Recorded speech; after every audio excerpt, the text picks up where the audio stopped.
तुम्हारे पास तो केवल यही विकल्प है कि तुम क्या करो या क्या ना करो, परंतु परिणाम तुम्हारे वश में नहीं है पार्थ। कर्म फल तुम्हारे वश में नहीं है। तुम्हारे अधिकार की सीमा इस विकल्प पर समाप्त हो जाती है कि तुम युद्ध करोगे या नहीं करोगे, किंतु युद्ध का परिणाम तुम्हारे हाथ में नहीं है। यदि तुम विजय चाहो भी तो यह आवश्यक नहीं कि विजय तुम्हारी ही हो जाए, तुम्हारी पराजय भी हो सकती है। किंतु यदि तुम विजय से मोहित नहीं होगे तो पराजय से भी नहीं घबराओगे। यदि तुम ये सोचो पार्थ कि चाहे विजय हो चाहे पराजय, किंतु तुम तो केवल इसलिए युद्ध कर रहे हो कि युद्ध करना तुम्हारा कर्तव्य है, तो विजय के सुख या पराजय के दुख का प्रश्न ही नहीं उठता। विजय और पराजय, जीवन और मृत्यु, सुख और दुख के प्रश्नों में ना उलझो और युद्ध करो। यदि इस युद्ध में तुम्हारी विजय हुई तो पृथ्वी का राज्य और यश भोगोगे, और यदि वीर गति को प्राप्त हुए तब भी यश के साथ साथ स्वर्ग पाओगे। इसलिए हे कौन्तेय, उठो, सुख दुख, लाभ हानि, जय पराजय सबको समान समझो और युद्ध करो, कि यही तुम्हारा क्षत्रिय कर्तव्य भी है और मानव धर्म भी। और जो न विजय से सुखी हो और न पराजय से दुखी, वही स्थित प्रज्ञ है, यही कर्म योग है। तुम सर्वश्रेष्ठ धनुर्धर हो, परंतु यदि तुम्हारा आखेट तनिक भी इधर से उधर हो जाए तो तुम चूक जाओगे। तुम्हारा अधिकार तुम्हारे बाण संधान पर है, तुम्हारा अधिकार तुम्हारी दृष्टि पर है, परंतु उस मृग पर तुम्हारा कोई अधिकार नहीं जिसकी ओर तुम बाण चला रहे हो।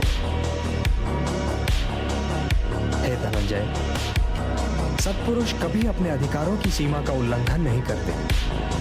अर्थात अपने कर्म में स्थिर रहो पार्थ, स्थिर रहो, क्योंकि कर्म की कुशलता का ही नाम योग है। मेरा हाथ तो अब भी गांडीव की ओर नहीं बढ़ रहा है केशव।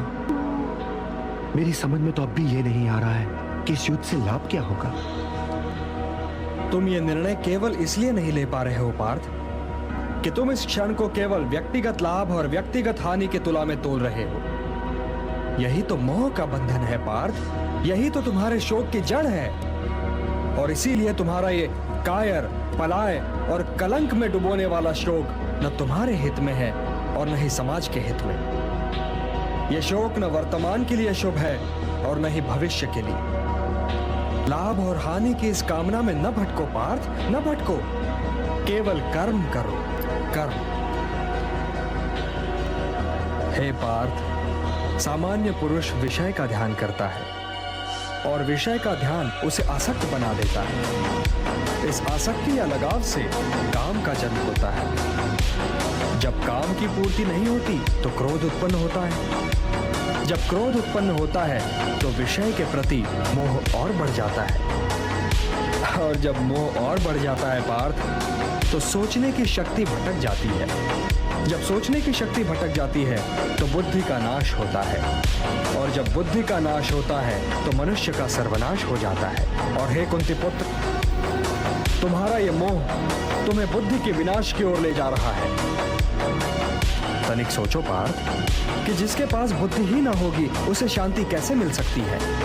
वो तो शांति और अशांति में अंतर ही नहीं कर सकता, और जो शांति को अशांति से अलग तक नहीं कर सकता वो भला कैसे सुखी हो सकता है। हे पार्थ, जैसे पवन के झोंके नाव को भटका देते हैं, वैसे ही कामनाएं बुद्धि को भटका देती हैं। इंद्रियाणाम हि चरताम यन्मनो अनुविधीयते तदस्य हरति प्रज्ञाम वायुर्नावम इवाम्भसि। इसलिए हे महाबाहो, अपनी इंद्रियों को अपने वश में रखो, स्वयं ही उनके वश में न हो जाओ।